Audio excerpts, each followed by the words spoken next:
And welcome everybody to today's talk. As I've been introduced, my name is Linia and I am passionate about science, and more so, I'm passionate about taking science and making it really practical.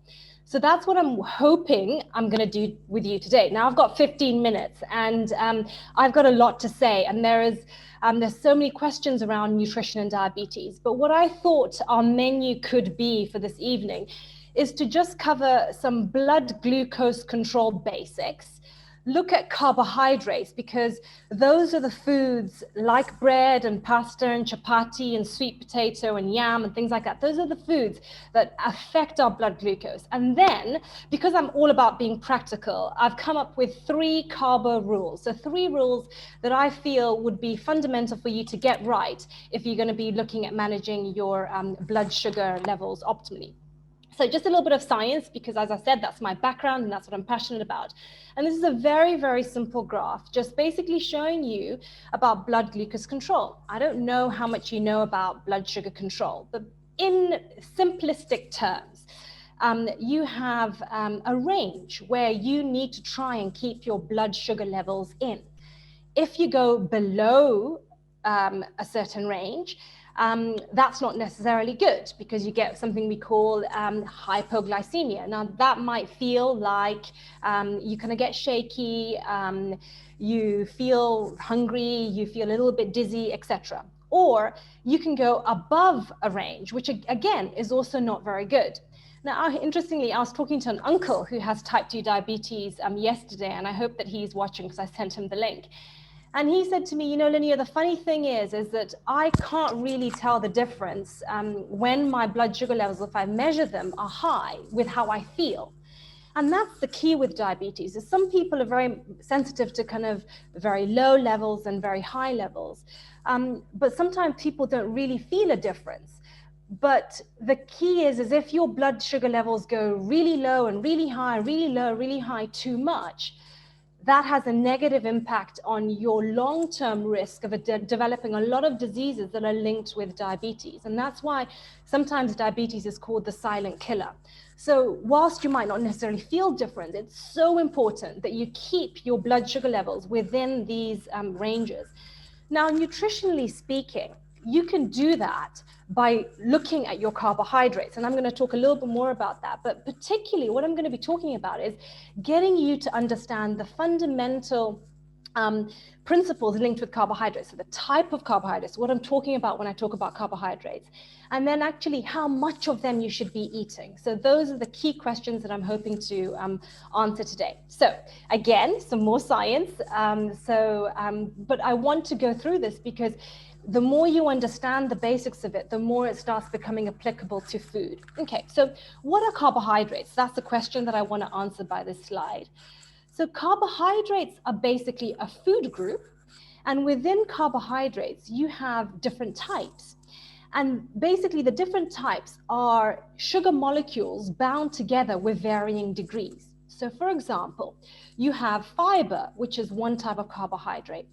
Now, fiber is found in lots of vegetables and fruit, particularly vegetables that grow above the ground. And I always think this is fascinating, that structurally, plants that grow above the ground have lots of fiber, because that kind of keeps them resistant from kind of being blown away too much in the wind and resisting a lot of kind of physical stresses. So things that contain a lot of fiber that grow above the ground would be things like, for example, broccoli or spinach or your tomatoes, for example. Now, we need to be eating more foods that contain fiber, because as you can see here in this slide, the sugar molecules in fiber are very, very tightly bound together. Now that means that we can't digest them. The only way you can actually fully digest fiber to get the sugar molecules from the fiber is if you have 4 stomachs. Now, if you're a cow or if you're a goat, you'll have 4 stomachs. But as humans, we only have 1. So actually, us humans can't fully digest fiber. That's a good thing for people with type 2 diabetes, because it means they're getting foods that are very rich in vitamins and minerals. That's why vegetables and foods like that are good for us. But we can't fully extract the sugar from it. So I'm going to be encouraging you to eat more fiber-rich foods. underneath this fiber-rich foods, I've got starch. Now, starchy foods structurally are sugar molecules also bound together, but they're bound together to a lesser degree. So as humans, we can fully digest starch to get the sugar molecules from the foods that they come in. So where do we find starch foods? Well, starch foods tend to be found in things that grow below the ground. So again, if you think of things that go below the ground, things like potatoes or things like your parsnips, or even things that are starchy that grow above the ground, like your rice or your wheat, that then forms things like we make like chapatis. So basically, it's fine to eat starch, but because we can fully digest it, we really need to watch, number one, the types that we're eating, so making sure that they're whole grain, and number two, how much starch we eat. So eat more fiber. We can kind of eat a lot of that because we can't digest it. With starch, we can eat it, but hey, if you've got type 2 diabetes, you've got to watch your portion of it. And then lastly, what I've got here is sugar. Now, sugar tastes good, but it's not that good for us. And because we're talking about blood sugar control, if I eat things that have got lots of added sugar, that's automatically going to make my blood sugar levels go way above what they should be, because no digestion is absolutely required. You can see here that there's no digestion required, and these foods are going to cause your blood sugar levels to go up really quickly. So that would be typically things like cakes or biscuits, but also things like fruit juice, where perhaps it might be something we think is healthy because it comes from a fruit, but the process of it being produced breaks down the structure so we don't have to do any digestion. Okay, enough science, Linia. Practically, what does it look like? So if I'm talking about carbohydrates, again, I can kind of classify them more into refined, which looks like this, or unrefined, which are foods like this. So in essence, we need to be eating more foods that look like what they grow like in nature, and less foods that kind of look like this. Okay, so here I come to my first rule. My first rule is, when you look at your diet in terms of carbohydrates, if you've got type 2 diabetes, you need to look at eating whole foods. What do I mean by that? Think about how things look like in nature. So can you pick a bottle of Tropicana fruit juice from a tree? No, you pick oranges from a tree. So therefore, I'd be saying to you, a whole food would be the orange, not the fruit juice. So I'd be encouraging you to eat things like the orange and not the fruit juice. Similarly, things like cornflakes, for example. So cornflakes come from sweet corn. Eat the sweet corn, perhaps, but not necessarily the cornflakes, because that's going to make your blood sugar levels go up much more. Okay, and then again, does that mean that I can never eat bread? No, because we know that bread doesn't necessarily grow in trees, because wheat is produced, it grows as wheat, and then we kind of have to process it. But when you are eating things that perhaps are more processed, like your pasta, for example, or like your bread, or even like chapati, then you always opt for whole grain options, because whole grain options are as good as it being whole, and it's going to be much, much better for our blood sugar control. Okay, so I've got 5 minutes to go, and my second rule is eat more fiber. I hope that this message comes across loud and clear, because fiber is a food that doesn't push our blood sugar levels up as much. So that kind of brings me very nicely to the 5 a day message. But sometimes I feel that when people hear the 5 a day message, they hear eat 5 fruit and vegetables a day, which it kind of is, but I actually want to reverse that. And I want to say eat more vegetables than fruit, because you'll know when you eat a fruit, like a banana, it tastes sweet. So it's going to have much more sugar, even though it's sugar that is bound, than, for example, some broccoli or some spinach or some okra. So when I'm talking about eating more fiber, I want you to be loading your plate with vegetables. And then, yes, it's fine to have fruit, but it's all about portion size with fruit.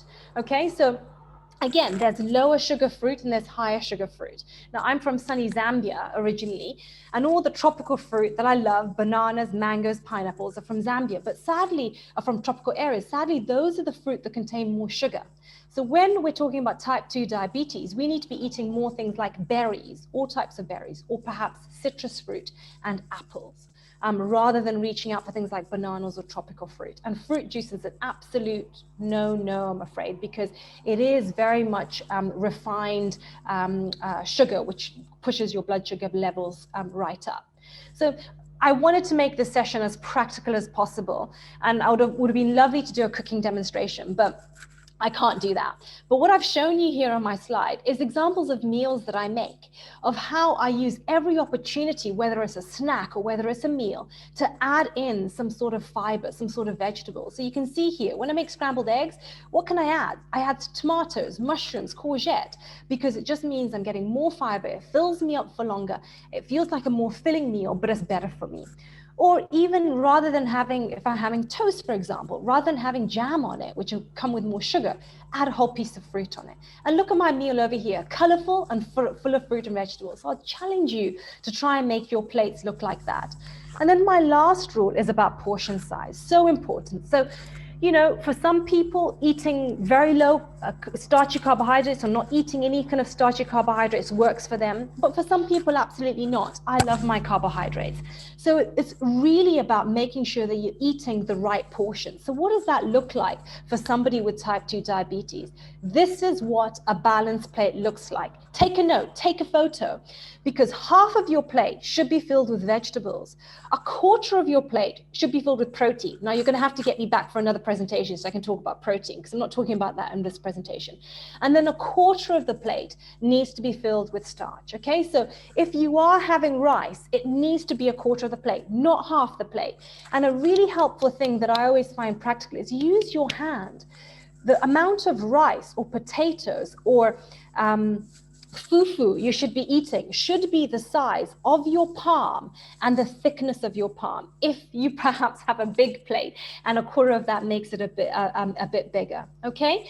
I mean, I've just kind of highlighted what all these things are in the slide. Again, if perhaps you need to lose weight, because we know with type 2 diabetes, weight loss is really important in helping control your blood sugar levels.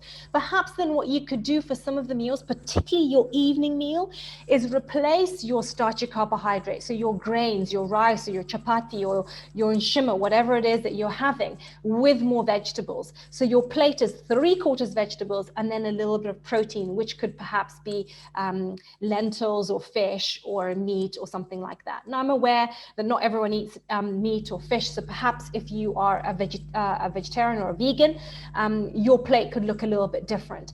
So again, it might mean that you are using beans, which also have carbohydrate as part of that. So your plate will look a little bit different, but this is again a picture of what your plate might look like. The take-home messages that I want you to take hold of is, the first thing is choose whole foods. When you think about what foods you put in your shopping basket or your trolley, think about, okay, does this food that I have in my trolley look like what it grows like? If not, then perhaps it's more processed and you shouldn't be having it. However, if there are things that are processed, like I gave the example of pasta or your cereals, which don't necessarily grow in nature, then is it a whole grain food? So make sure it says whole grain on the label. The second point is eat more fiber. I cannot emphasize this enough. Vegetables rule. We need to be making sure we're filling our plate with half vegetables at every kind of lunchtime and dinner time. And also making sure your snacks are based on vegetables as well.